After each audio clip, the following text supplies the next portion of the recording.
मराठा समाज में आक्रोश बढ़ता जा रहा है। इतिहासकार इंद्रजीत सावंत को कथित रूप से धमकी देने और अपशब्द कहने वाले प्रशांत कोरटकर के खिलाफ कार्रवाई की मांग हो रही है। धुले में सकल मराठा समाज ने कोरटकर पर देशद्रोही का मामला दर्ज कर उन्हें गिरफ्तार करने की मांग की। धुले में सकल मराठा समाज आक्रोशित हो गया है। इतिहासकार इंद्रजीत सावंत को फोन पर गाली देने और जान से मारने की धमकी देने वाले प्रशांत कोरटकर के खिलाफ कड़ी कार्रवाई की मांग की जा रही है। सावंत ने सोशल मीडिया पर एक कथित ऑडियो क्लिप जारी की है, जिसमें प्रशांत कोरटकर छत्रपति शिवाजी महाराज और छत्रपति संभाजी महाराज को लेकर आपत्तिजनक टिप्पणी कर रहे हैं। इस पर मराठा समाज में गुस्सा भड़क उठा है। धुले शहर पुलिस थाने में कोरटकर के खिलाफ मामला दर्ज करने और उन्हें गिरफ्तार करने की मांग जोर पकड़ रही है। मराठा समाज के लोगों का कहना है कि इस तरह के बयान बर्दाश्त नहीं किए जाएंगे और सरकार को जल्द से जल्द कार्रवाई करनी चाहिए।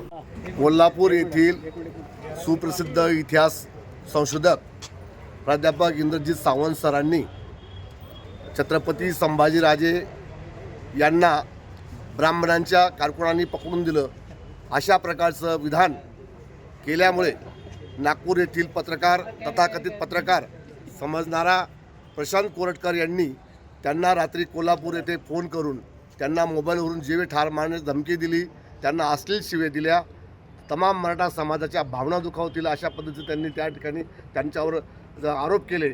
आणि एवढंच नव्हे तर छत्रपती हिंदवी स्वराज्याचे संस्थापक छत्रपती शिवराय तसेच राजमाता जिजाऊ मासाहेब राजमाता जिजाऊ धर्मवीर संभाजीराजे यांच्याबद्दल देखील त्यांनी अतिशय अर्वाच्य शब्दामध्ये तिथे शब्दप्रयोग केल्यामुळे तमाम इतिहासप्रेमी शिवप्रेमी जनतेच्या भावना दुखावल्या गेल्या आहेत, मराठा समाजाच्या भावना दुखावल्या गेल्या आहेत। म्हणून या प्रशांत कोरटकर यांच्या विरोधात या ठिकाणी आम्ही धुळे शहर पोलीस स्टेशनला गुन्हा दाखल करण्यासाठी आलो असता साहेबांनी सांगितलं एस साहेबांची भेट घ्या आणि आता एस साहेबांची भेट घेऊन आम्ही त्यांच्या विरोधात गुन्हा दाखल करण्यासाठी दखलपात्र गुन्हा दाखल करण्यासाठी आम्ही मागणी करणार आहोत आणि हा गुन्हा दाखल निश्चित पोलिसांना करून घ्यावा लागेल अशी आमची मागणी आहे।